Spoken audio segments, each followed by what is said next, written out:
Muitos perguntam como Deus fala nos sonhos e por que tantos segredos bíblicos foram revelados assim.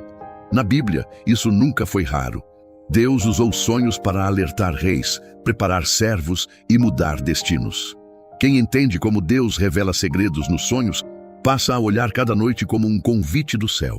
No Egito, José do Egito interpretou sonhos que salvaram nações inteiras da fome, como está em Gênesis capítulo 41. Em Babilônia, Daniel desvendou visões noturnas de Nabucodonosor que determinavam a queda e ascensão de impérios. Daniel capítulo 2. Não era superstição, era instrução divina costurada enquanto homens comuns dormiam. O Novo Testamento mostra o mesmo. José, marido de Maria, foi avisado em sonho que deveria fugir com o menino Jesus para o Egito. Se ignorasse, a história teria tomado outro rumo. Mateus, capítulo 2, mostra como Deus, de forma silenciosa, guardou o Salvador. Enquanto muitos discutem milagres durante o dia, esquecem que o céu também fala no escuro. Jó, capítulo 33, é claro. Deus fala uma e duas vezes, mas o homem nem sempre percebe. Em sonhos ou visões de noite, ele abre os ouvidos, sela instruções. É nesse selo que nascem mudanças de rota, alertas e confirmações. E mesmo hoje, enquanto alguns tratam sonhos como bobagem, outros entendem que cada detalhe pode carregar uma chave espiritual. Esses encontros não são aleatórios. Quando Deus escolhe o sono para falar, Ele sabe que a mente está livre de distrações. Não há debate, não há resistência, apenas o espírito em silêncio para receber o que Ele quer revelar. E se Ele agiu assim com José, Daniel e tantos outros, por que cessaria agora? A cada noite, cada sono profundo pode esconder instruções que não cabem no barulho do dia.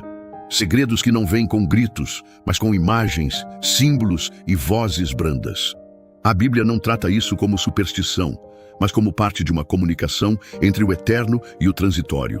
Assim como José precisou aprender a discernir o que vinha do céu e o que era apenas emoção, hoje também é assim. Há quem ignore tudo como devaneio, há quem veja sinais onde não há nada. O equilíbrio nasce do que está escrito. Nenhum sonho divino contradiz a palavra, nenhum aviso celeste promove medo sem propósito. Se Deus sempre falou enquanto homens dormiam, talvez a maior questão não seja se Ele fala ainda hoje, mas se ainda sabemos ouvir. Porque toda noite se torna uma encruzilhada. Ou tratamos o descanso como pausa, ou vemos nele um altar onde o céu ainda sussurra. E é nesse sussurro, quase imperceptível, que muitos seguem sem perceber, enquanto outros já começam a se perguntar por que, mesmo dormindo, continuam despertos por dentro. E é quando o coração se abre a essa possibilidade que surge a dúvida. Porque Deus escolhe justamente o sono, o momento em que não temos controle, para falar o que poderia ser dito de dia. É aí que a resposta se revela naquilo que vamos entender a seguir. Porque Deus escolhe falar enquanto você dorme. Poucos se perguntam de verdade por que Deus fala durante o sono. Muitos vivem correndo atrás de sinais visíveis, mas ignoram que é no silêncio da noite que Deus revela segredos enquanto dormimos. A Bíblia não deixa dúvida. Há mistérios espirituais durante o sono que jamais seriam captados na agitação do dia. Em Jó, capítulo 33, a resposta está clara. O texto diz que Deus fala de muitas maneiras, mas o homem nem sempre percebe. É quando o sono profundo toma o corpo que ele abre os ouvidos, sela instruções, orienta caminhos. Enquanto os músculos descansam, o espírito se torna solo fértil para sementes que não floresceriam sob o peso da rotina. Imagine a mente humana como uma cidade barulhenta, buzinas, gritos, ruídos de todos os tipos. Durante o dia, há vozes, preocupações, distrações que competem com a voz de Deus. À noite, essa cidade se apaga. Não há disputas, não há ruído, apenas o campo aberto da alma. É ali que ele fala o que não cabe na luz. Quando Salomão, ainda jovem, pediu sabedoria, não foi em uma assembleia lotada, mas em um sonho. 1 Reis, capítulo 3, narra como Deus visitou o jovem rei enquanto dormia, perguntando o que ele desejava. A resposta moldou um reinado inteiro. Se fosse de dia, rodeado de conselheiros, talvez Salomão teria escolhido riqueza ou poder militar. No sono, sem vaidade ou pressão, pediu o essencial. Há também o peso do cansaço. É curioso como o corpo cansado cede espaço para o espírito ouvir. Em Números, capítulo 12, Deus mesmo declarou que falava com Moisés face a face, mas com outros, como Arão e Miriam, usava sonhos e visões. Ele escolhe a forma que melhor se encaixa à condição humana. E o sono, por sua natureza, é um convite à dependência. Dormimos porque somos limitados. Ele fala porque é ilimitado. Na vida real, quantas pessoas já acordaram com uma paz que não sabem explicar? Um alerta súbito, uma palavra clara, repetida na mente como eco, muitos descartam como imaginação. Outros entendem que ali havia uma senha espiritual para algo maior. Não é questão de superstição, mas de sensibilidade. O problema é que a pressa do dia engole a lembrança da noite. Por isso, quem deseja ouvir precisa entender que não é apenas deitar e esperar sinais. Existe uma postura interior que faz diferença. Dormir em oração, meditar na palavra antes de fechar os olhos, pedir a Deus que abra os ouvidos espirituais. O Espírito Santo é cavaleiro, ele não invade onde não é convidado. Enquanto alguns zombam disso, a Bíblia permanece como prova de que Deus se aproveita do momento em que a carne nada pode fazer. E faz sentido. Um homem acordado questiona, resiste, racionaliza. Um homem dormindo não argumenta. O Espírito, então, recebe a mensagem pura, sem filtros. Talvez por isso tantos avisos de proteção vieram em sonhos. O perigo de Herodes revelado a José, o recado para os magos não voltarem pelo mesmo caminho. Mateus, capítulo 2, é rico em mostrar como o céu se moveu enquanto homens dormiam. E se ontem ele falou, quem garante que não fala hoje? Talvez o que mais falte não seja a voz, mas a disposição para silenciar por dentro. Porque quem carrega angústias sem descansar a mente dificilmente ouvirá. O sono, na ótica de Deus, não é perda de tempo, mas um altar de revelação. Enquanto muitos tratam o ato de dormir apenas como biologia, a Bíblia o trata como oportunidade espiritual. Por trás de cada noite mal dormida, pode haver um alerta não ouvido. Por trás de cada sonho esquecido, uma direção que nunca se tornou real. E é aqui que surge a pergunta inevitável. Se Deus fala assim, de forma tão clara, então será que alguns sonhos não carregam mais do que símbolos? Será que existem, de fato, sonhos proféticos capazes de anunciar o amanhã? É essa fronteira entre o sono e o futuro que se abre agora. Sonhos proféticos, quando o futuro se revela enquanto você dorme. Os sonhos proféticos na Bíblia sempre mostraram que Deus não limita o futuro a visões em plena luz do dia. Ele prefere o silêncio da noite para revelar o que está por vir. Quando o coração descansa, a mente humana não atrapalha. É nesse intervalo que o futuro se revela em sonhos, guardando detalhes que só mais tarde se confirmam. No Egito, um estrangeiro interpretou um sonho que ninguém entendia. José estava preso, mas dentro daquela prisão carregava a chave de um enigma real.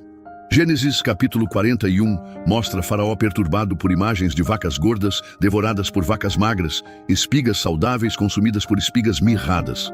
Para os magos egípcios era confusão. Para Deus era estratégia de salvação. 7 anos de fartura, depois 7 de fome. Um aviso entregue numa noite comum mudou a economia de uma nação inteira. E não só isso, posicionou José onde nenhum homem poderia chegar sem a mão de Deus. Daniel viveu algo parecido. Exilado, sem pátria, sem liberdade. Mesmo assim, foi a resposta de uma ameaça que ninguém podia vencer. Daniel, capítulo 2, narra que Nabucodonosor sonhou com uma estátua colossal, feita de materiais diferentes, simbolizando reinos que se ergueriam e cairiam. Aquilo que o rei chamava de pesadelo era, na verdade, um mapa profético que ecoa até hoje. Não era só para aquele tempo. Era um cronograma celestial, antecipando impérios que viriam séculos depois. O que começou numa câmara real, à noite, continua sendo estudado até hoje por estudiosos que tentam decifrar cada detalhe. Esses sonhos não foram isolados. Deus usou sonhos proféticos para avisar de perigos, proteger linhagens, corrigir rotas. No Evangelho de Mateus, capítulo 2, José, marido de Maria, foi instruído a fugir para o Egito porque Herodes planejava matar o menino Jesus. A família escapou porque alguém ouviu Deus enquanto dormia. Não houve tempo para debates. Não houve sinal de fogo no céu. Houve um sonho e bastou. A questão é que, para muitos, essas histórias ficam presas no passado. Acham que Deus não revela mais nada assim. Mas por que não revelaria? A palavra mostra que Ele é o mesmo ontem, hoje e sempre. O que falta não é a capacidade de Deus de falar, mas a disposição de quem dorme em discernir. Um sonho profético nunca é confuso. Ele vem alinhado com a verdade, se conecta à Escritura, se confirma em testemunho. Não é espetáculo para impressionar, é ferramenta para salvar, avisar, conduzir a quem desperte de um sonho e já o mate pela incredulidade. Outros anotam, oram, buscam confirmação e ali descobrem que Deus estava alertando sobre algo grande. Uma escolha errada, uma amizade perigosa, uma decisão que poderia mudar tudo. Não é superstição, é sensibilidade. A história mostra que muitos livramentos começaram com uma noite mal dormida e uma mensagem clara na mente. Quando Deus revela o futuro em sonhos, Ele não busca curiosos, busca corações rendidos. José poderia ter ficado preso para sempre se não fosse fiel aos pequenos detalhes. Daniel poderia ter se escondido no medo, mas abriu a boca para dizer o que ninguém ousava falar. Assim também é hoje. O céu ainda sopra visões noturnas para quem não se fecha à possibilidade de que o amanhã pode chegar embalado em imagens que ninguém mais viu. Esses sonhos não têm a função de substituir a palavra, mas de confirmar o que Deus já estabeleceu. Cada símbolo carrega uma intenção. Cada detalhe pode ter valor. Quem recebe precisa ter coragem para perguntar: Senhor, o que isso quer dizer? E depois, coragem para obedecer. Porque sonho profético não é previsão para satisfazer curiosidade, é bússola para conduzir um caminho. Se Deus usou sonhos para preservar uma nação, derrubar impérios e guardar o Messias, Ele ainda pode usar para guiar uma vida comum. Talvez muitos ainda não perceberam que, enquanto dormem, segredos maiores estão passando despercebidos por falta de atenção. E isso abre uma questão fundamental. Como separar o que é voz de Deus do que é ruído da mente? Essa fronteira é o que precisa ser compreendido agora. Diferença entre sonho espiritual e sonho da mente. Nem tudo o que se sonha é mensagem do céu. Há quem confunda sonhos espirituais e sonhos da mente, misturando tudo numa única gaveta, sem discernir o que Deus realmente quer dizer. É aqui que muitos se perdem, porque não aprenderam a perguntar: isso veio de Deus, da minha ansiedade ou de algo que eu mesmo gerei? Na Bíblia, a linha que separa o natural do espiritual é clara, mas exige vigilância para ser percebida. Eclesiastes, capítulo 5, versículo 3, já alerta: da muita ocupação vêm os sonhos.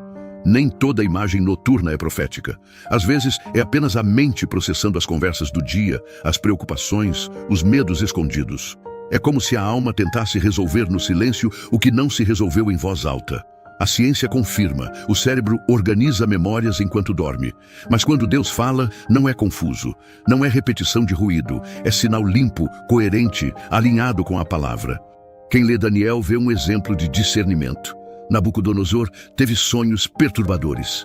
Não era qualquer devaneio, era algo que não saía do peito mesmo depois de acordar. Daniel, capítulo 2, mostra que o jovem profeta não se lançou em interpretações aleatórias. Ele buscou o Senhor em oração, pediu sabedoria, porque sonho sem discernimento se torna armadilha, e interpretação sem base bíblica vira superstição. Outro ponto importante é que um sonho espiritual sempre carrega paz, mesmo que traga alerta. O Espírito de Deus não age para gerar confusão. José, no Novo Testamento, quando avisado em sonho para fugir com Jesus, não ficou paralisado.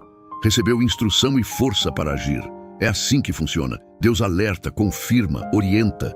Já o sonho da mente se dissipa. É fragmentado, confuso, muitas vezes sem sentido quando se tenta lembrar. Pode vir carregado de cenas absurdas que não se alinham com a verdade do Evangelho. Quem vive de ansiedade sonha com o que teme ou com o que deseja em excesso. Mas quem entrega a mente e o coração ao Senhor, aprende a filtrar. A base é sempre a Escritura. Deus não dirá em sonho algo que Ele já condenou na palavra. Se alguém sonha algo que contradiz princípios claros, como uma orientação que incentive pecado, mentira ou desobediência, não é o Espírito Santo. Tiago, capítulo 1, lembra que Deus não tenta ninguém para o mal. Um sonho que gera culpa sem saída, medo opressor ou dúvida da fidelidade de Deus não é voz do céu. É seta para confundir. Além disso, existem também sonhos influenciados por fatores naturais. Uma alimentação pesada, remédios, insônia prolongada.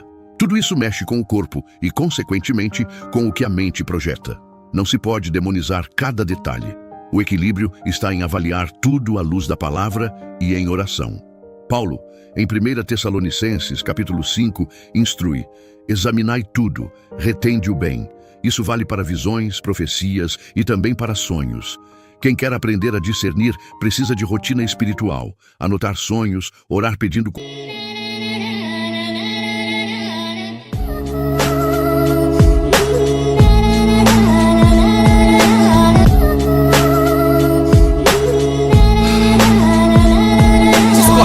Gosto amargo de uma profissão de fé, coração que aperta e flerta com a vontade de gritar. Ouço vozes no deserto clamando uma viva lista, mas dessa vez eu sei que não é a de João Batista. Tô na pista, risca agora 21 nomes